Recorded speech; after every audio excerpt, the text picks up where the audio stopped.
తమిళ పెరటాసి మాసం 3వ శనివారం సందర్భంగా కుప్పం మున్సిపాలిటీ పరిధిలోని బేటారాయస్వామి కొండకు జనం పోటెత్తారు.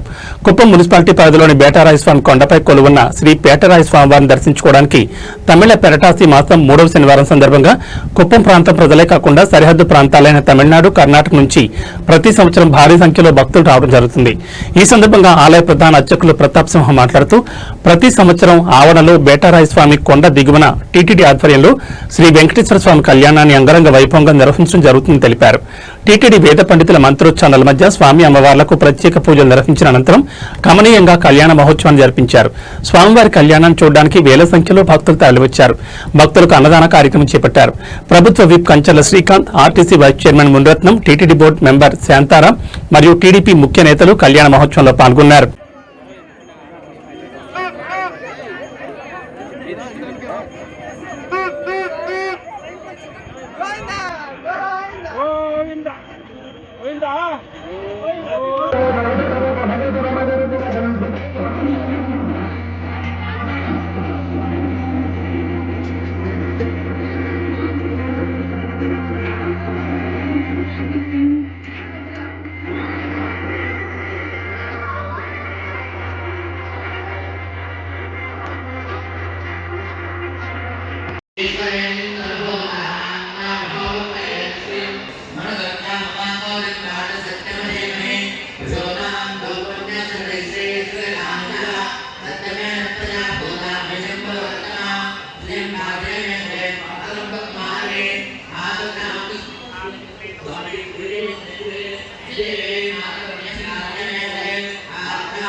శ్రీనివాసుడు పరస్పర దండలు మార్చుకున్నారు. పూలదండల మార్పిడితో వారి ప్రణయాన్ని విశదీకరించారు. ఇప్పుడు పసిడి అక్షత ఆరోపణ తలంప్రాల కార్యక్రమం. ఆనాడు లక్ష్మీనారాయణ వివాహము, దేవదేవుని కళ్యాణాలు జరుగుతూ ఉంటే అష్టదిక్పాలకులు వాళ్ళంతా కూడా సమర్థికంగా ఆ తలంబ్రాల కార్యక్రమంలో పాల్గొంటారు. అటువంటి తలంబ్రాల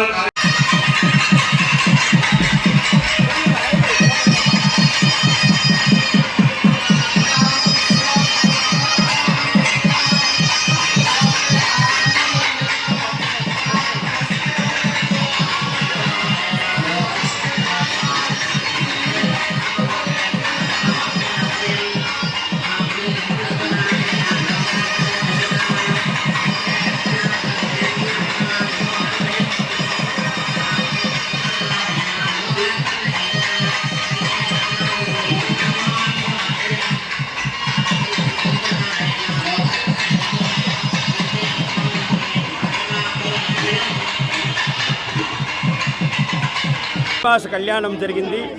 శ్రీనివాస కళ్యాణము అంగరంగ వైభవంగా జరిగింది. దాదాపు 10,000 మంది కూర్చొని దీన్ని వీక్షించారు. అది చూస్తుంటే ఈరోజు చాలా ఆనందంగా ఉంది. అదే రీతిగానే తెల్లవారి 6 గంటల నుండి కంటిన్యూగా బేటరాయ స్వామి కొండ మీద క్యూ కంటిన్యూ అవుతూ ఉంది. దాదాపు 30-40 వేల మంది ప్రజలు ఇక్కడ స్వామిని దర్శనం చేసుకున్నారు. కళ్యాణాన్ని కొంతమంది వీక్షించి కొంతమంది వెనుదిరిగారు. అయినా ఈరోజు వెంకటేశ్వర స్వామి కళ్యాణానికి ప్రజలు తండోపతండాలుగా వచ్చి స్వామి యొక్క కృపకు పాత్రలై తమిళనాడు, కర్ణాటక, ఆంధ్ర ప్రజలందరూ కూడా ఇక్కడ విచ్చేసి స్వామి కృపకు పాత్రలై స్వామి యొక్క దర్శనం చేసుకొని తీర్థప్రసాద వినియోగం తీసుకున్నారు. వారందరికీ సదా శ్రీ వేటరాయ స్వామి అనుగ్రహము వచ్చిన భక్తాదులకు, లోకానికి, ప్రజలందరికీ మంచి జరగాలని కోరుకుంటున్నాం.